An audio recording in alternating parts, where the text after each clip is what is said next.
My view is we're talking about pandemic, but perhaps we should be peril-agnostic here and be talking about non-damage business interruption as the cause of the economic loss, and the peril, be it terrorism, be it pandemic, be it systemic cyber attack, be it climate event, is almost irrelevant.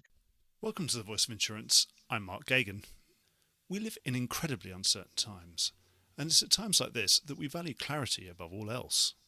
As you can see, my interviewee in this episode makes himself crystal clear.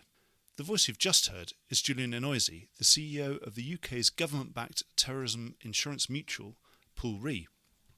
Born hastily as a response to the successful mainland UK bombing campaign of the IRA 27 years ago, it has since evolved into a far more sophisticated entity, managing a substantial surplus, opening commercial relationships with global reinsurers, and liaising with similar global terror pools and mechanisms around the world.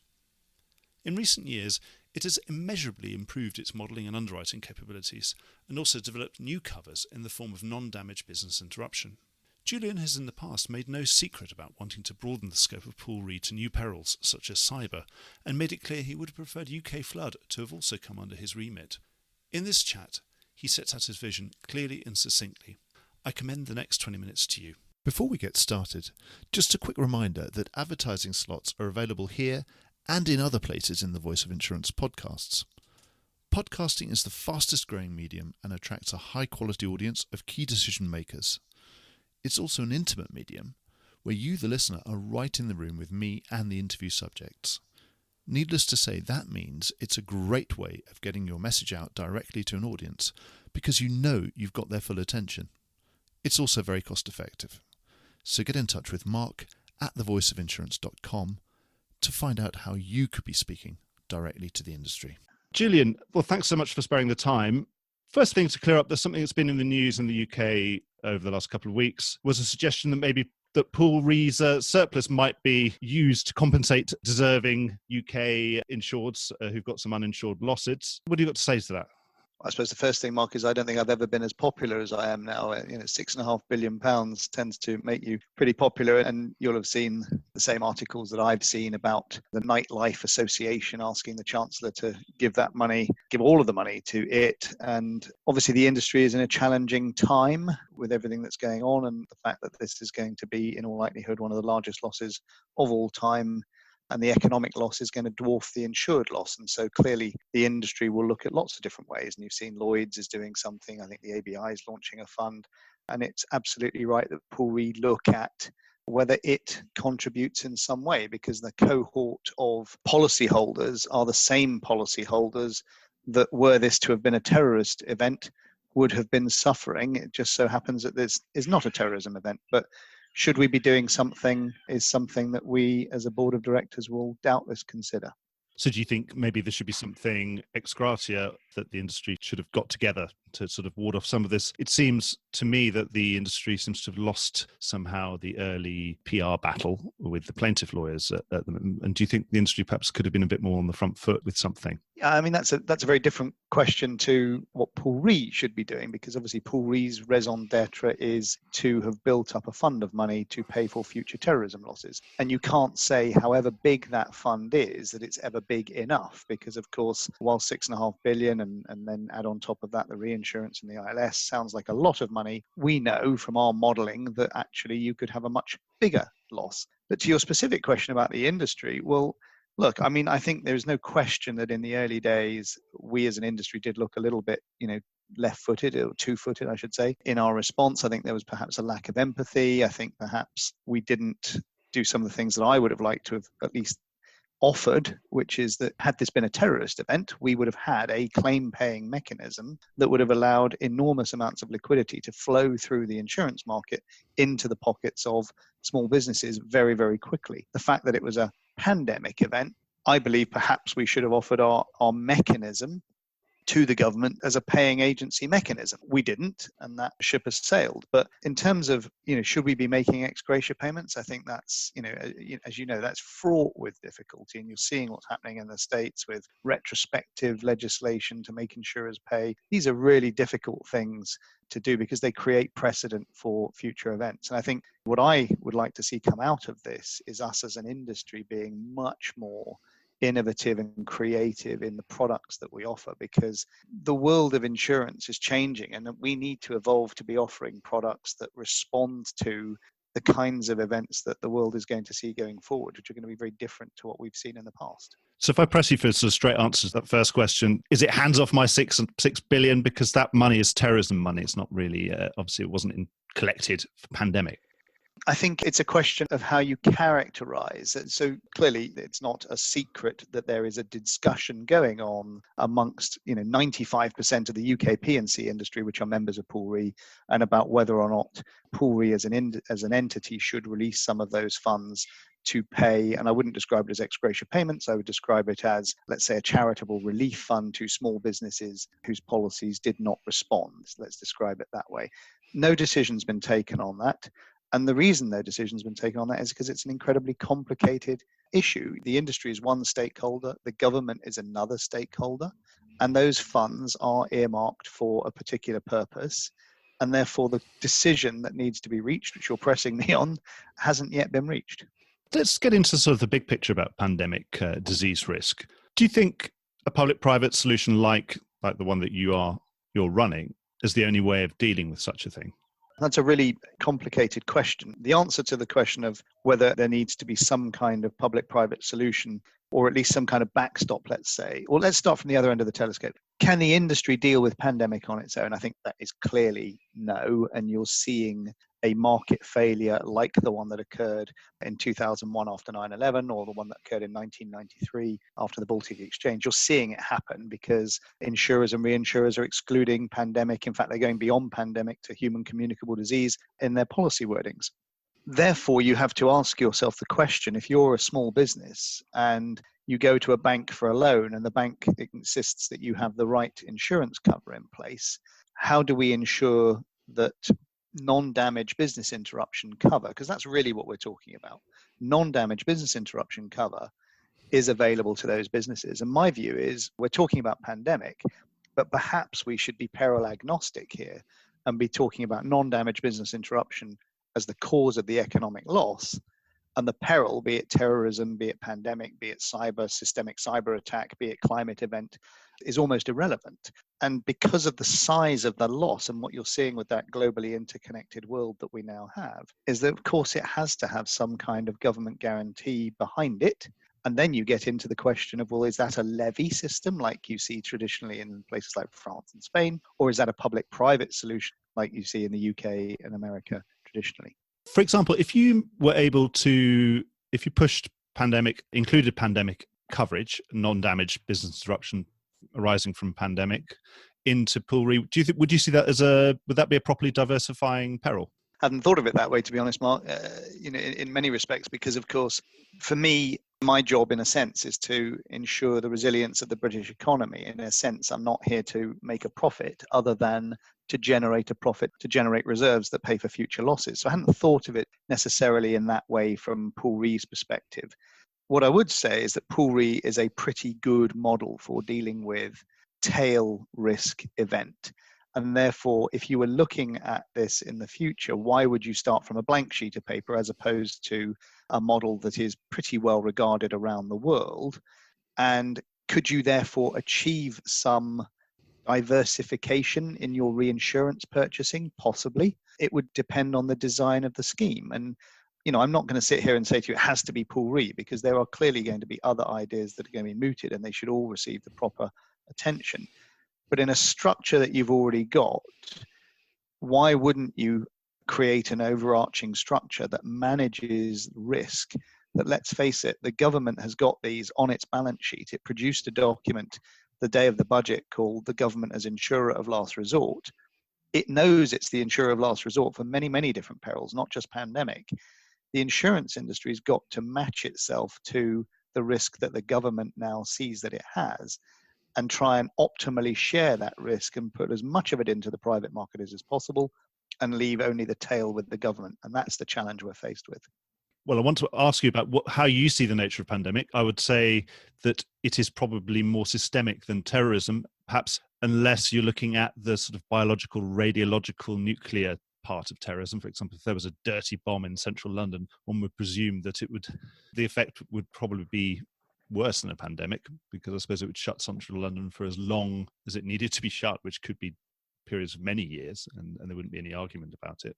But the systemic nature of pandemic risk versus traditional terrorism, for example, that obviously the centre of London does not correlate with the centre of Manchester, although we know that they are both exposed to bomb threat type terrorism, for example. But of course, pandemic is exposed all over the world simultaneously. Does that mean that it would have to be insured in a slightly different way? Yeah, I think it does. I think it means that you have to almost sort of reverse engineer the structure that you would put in place to do this, because the tail or the big piece of the risk is going to be far more. And by the way, we don't yet know what the government, either here or anywhere else, by the way, there's talk in the States of it being a £500 billion cap, and we know already the Americans are into the trillions of expense. So we don't know what the structure would look like, and we certainly don't know what the British government's approach to this will be. But the reality is that the global nature of the economy means that you're absolutely right. It's not like you could create pools in every country and all the reinsurers will say, well, we'll do a bit of pool re and we'll do a bit of ARPC and we'll do a bit of TRIA in the States, because here the amount of capacity they're going to be able to deploy to each of those pools is going to be much less, because it's a global issue, as you've rightly pointed out. Secondly, as you again rightly pointed out, yes, you could have a catastrophic terrorism, and we've certainly done modeled losses which are much, much bigger than conventional terrorism losses, but they tend to happen in one area. It is unlikely that it will happen in London and in New York and in Sydney at the same time. So that the challenge is a very, very different one. And I think it is going to require, in many respects, exactly what pool re would have been 27 years ago, where the government would have almost been ground up. But you've also got to devise a model that incorporates all of the people that are relevant. So you've got to have a policyholder deductible. You've got to have an insurance industry retention. You've got to have a reinsurance industry participation, capital markets to the extent that you can, the premium buffer that is built up. And of course, a big question will be, if you have a government backstop, what's the division of premium? What's the fair division of premium, given the liabilities that either the industry or the private sector and the public sector are taking on? But that's 6 different parties to a transaction before you then hit the taxpayer. And then, of course, you've got a paying agency mechanism to get money into the system very quickly, which we don't have today. And secondly, you have a recoupment mechanism to get money back from future premiums, which again, we don't have today. So the question then becomes, well, actually, should this be a mandatory cover for businesses? Because actually, if they're buying the insurance, then the premium comes in, and it means you've got a recoupment mechanism post-loss as well. You've also avoided the moral hazard of this person didn't buy the pandemic cover and therefore he doesn't get paid, but this person does. But then actually we end up paying everybody, and therefore what's the incentive for buying insurance? All of these issues have got to be dealt with in the design of a model. Right. So you'd say it could be something even that could be added onto business rates, for example. Yeah, I don't like that approach, Mark, because as you know, I'm a red-blooded free marketeer, and I like the idea of it being an insurance purchase and an acknowledgement of risk and an understanding of risk, because unless we do the second half of this, which is risk mitigation and risk management, then we will always be stuck where it becomes it's on the government's balance sheet forever. Whereas today, let's say, and I'm making this up by the way, but let's say it was 95% held by the government, the risk, and 5% by the insurance industry. Only by developing a public-private solution will you ever get that to be 10%, 15%, 20% held by the industry and 80% by the government, and so on and so forth. So things only by doing... So like premium discounts for demonstrable risk mitigation and that kind of stuff. Absolutely. And that partnerships with academia, etc., to understand the risk better, and modeling capabilities, etc., etc. And I was interested in hearing what you said about that the original insured is going to have deductibles.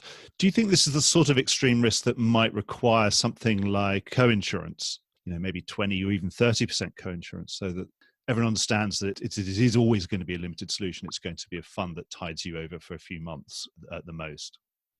Yeah, and look, I mean, I've as you'd expect in my job, I speak to people that do what I do around the world, and it will not surprise you that countries I've spoken to, I have not yet seen the same model being developed in any 2 countries.